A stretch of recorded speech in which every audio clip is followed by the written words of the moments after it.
ఒకరోజు రమేష్ అనే వ్యక్తి రాత్రి సమయంలో ఒక అడవి నుండి తన ఇంటికి వెళుతూ ఉన్నాడు.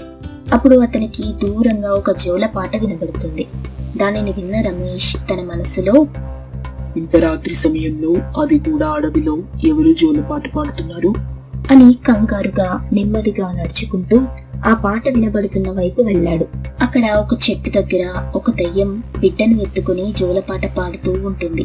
దాన్ని చూసిన అతను చాలా ఆశ్చర్యపోయి ఆ దయ్యం దగ్గరికి వెళ్ళాడు. అప్పుడు దయ్యం అతన్ని చూసి భయంతో, వద్దు, నన్నేం చెయ్యొద్దు, నా బిడ్డని ఇక్కడి నుండి తీసుకువెళ్ళొద్దు, మీకు పుణ్యం ఉంటుంది, నా నుండి నా బిడ్డను వేరు చేయకండి అంటూ ఏడుస్తూ ఉంటుంది. చూడు, నేను నిన్ను ఏం చెయ్యను, అలాగే నీ బిడ్డను కూడా అస్సలు ఏమనను. నువ్వు ఎవరు? ఈ బిడ్డ ఎవరు? నా పేరు శ్యామల.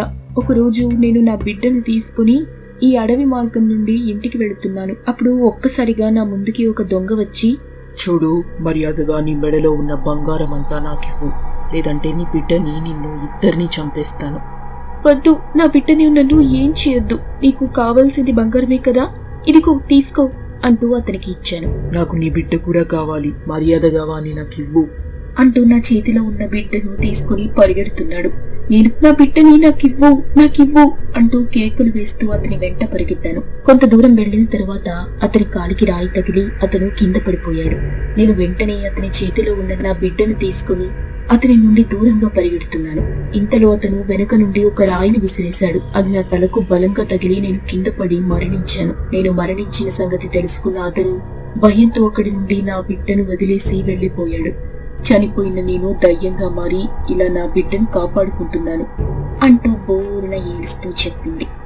చూడమ్మా, ఎంతో కాలంగా నాకు సంతానం లేదు. నీ బిడ్డని మాకు దత్తతిస్తే మేము కంటికి రెప్పలాగా కాపాడుకుని పెంచుకుంటాము. దయచేసి కాదనకు. వాడు పెరిగి పెద్దవాడై నీ రూపాన్ని చూసి భయపడతాడు. ఒక దయ్యంతో మనుషులు ఎప్పుడూ జీవించి ఉండలేరు. నా మాట విని ఆ బిడ్డని మాకివ్వు. అయితే సరే, నేనిస్తాను, కానీ ముందు నువ్వు నీ భార్యని, నీ ఇంటిని నాకు చూపించు. అందుకు అతను సరే పద అంటూ దయ్యాన్ని ఇంటికి తీసుకువెళ్ళాడు. అతని పక్కన ఉన్న దయ్యాన్ని చూసిన అతని భార్య, ఏమండి, ఏంటి దయ్యాన్ని తీసుకొచ్చారు అంటూ పెద్దగా భయంతో కేకలు వేస్తుంది. శిరీష, నువ్వేం కంగారు పడుకో అంటూ జరిగిన విషయమంతా చెప్పాడు. అందుకు ఆమె కాస్త కుదుటపడి బిడ్డను తీసుకుని దయ్యంతో, నీకెంతో కృతజ్ఞతలు, నీ బిడ్డని నాకు దానం చేసి నన్ను తల్లిని చేశావు. నీ రుణం మేము ఎప్పటికీ తీర్చుకోలేము. ఈ జన్మలో నేను అమ్మ అని పిలిపించుకుంటానని అనుకోలేదు. నీ పుణ్యమా అంటూ ఆ భాగ్యం నాకు లభించింది అంటూ బాధతో అంటుంది. ఆ మాటకొస్తే నేనే మీకు కృతజ్ఞతలు చెప్పాలి, నా బిడ్డకు తల్లిదండ్రులైనందుకు. ఇక ఇప్పుడు నాకు చాలా సంతోషంగా ఉంది అంటూ వాళ్ళిద్దరికీ చేతులు జోడించి నమస్కరించి, ఇక నాకు ఈ లోకంలో పని లేదు, నా బిడ్డను జాగ్రత్తగా చూసుకోండి, నా బిడ్డకి ఎట్టి పరిస్థితుల్లోనూ నా గురించి చెప్పొద్దు, అలాగే మీరు అతని నిజమైన తల్లిదండ్రుల్లాగే పెంచండి.